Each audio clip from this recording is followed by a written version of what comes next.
હાય ભક્તિ ma'am, hello. કેમ છો? મજામાં? વન્ડરફુલ. તમે કેમ છો? અરે એકદમ મજામાં મેમ. આજે લગભગ આપણે 1 વર્ષ બાદ મળ્યા અને જોશું તો એવો જ ગ્લો છે, એ જ ઉત્સાહ, એ જ ફિટનેસ. જાઓ ને. શું તાકેદારી રાખો છો? એક તો કયો, કોઈ સ્પેશિયલ ચમનપ્રાશ ખાવ છો કે એવું કઈ ખરું? ના ના, ખુશ રહેવાની બધી જ તકો છોડતી નથી. શું વાત કરો છો? આઈ થિંક રિયલ લાઈફમાં પણ તમે એવા છો ખરા કે જેવા આંખ મિચોલીમાં તમે પાત્ર કરેલું જેવું હમણાં ઘણા કે આવા એકદમ ચુલબુલા છો જેવા હમણાં છો એવા? જો કુવામાં હોય તો હવેડામાં આવે. મતલબ છો ખરા? છો તો ખરી જ ને. હા. So you know have you seen a diamond? એના કેટલા ફેસેટ્સ હોય. હા. બસ ત્યાં સમજી જાઓ. હું મારા વિશે બહુ નહીં બોલું. ક્યાં તો મેમ, હમણાં નવરાત્રી આવે છે, હા, શું પ્લાન છે નવરાત્રીનો?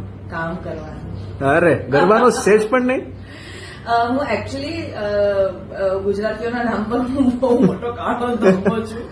મને છે ને ગરબા રમતા નથી આવડતા. હા, મને લાગ્યું. મને બેઝિક ગરબા રમતા ખાલી આવડે છે. હીચ વીચ લઈ લઉં. હા. આજકાલ જે પ્રમાણમાં ગરબા રમાય છે, જે મેગ્નિટ્યુડ બની ગયું છે ને હા. સ્ટેપ્સનું, હું I can't even bring myself to achieve it. એ કેમ કરતા હશે?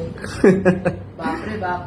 હા, મને કોઈ બહુ બધા રૂપિયા આપે અને તો પછી હું રામલીલા જેવી પિક્ચર કરવાની હોય અને એમાં પછી આપણે ગરબા કરવાના 70 mm પર, તો હું કદાચ શીખી લઉં, પણ બાકી ગ્રાઉન્ડમાં ગ્રાઉન્ડમાં નહીં. ઓકે મેમ, તો ચણિયા ચોળીનો તો કોઈ પ્રશ્ન રહેતો જ નથી. કેમ નહીં? પહેરવા વાળવાનું તો ખરું ને. આપણે રમતાનો આવડે બધાને થોડી ખબર છે. ઓકે મેમ, તો બહુ મજા આવી મેમ તમારી સાથે વાત કરીને. તમે સમય આપ્યો બદલ ખૂબ ખૂબ આભાર અને મળીએ ફરીથી એક નવા વિડીયોમાં. ત્યાં સુધી thank you very much ma'am. See you bye soon. Bye bye Bye, bye bye. Bye by.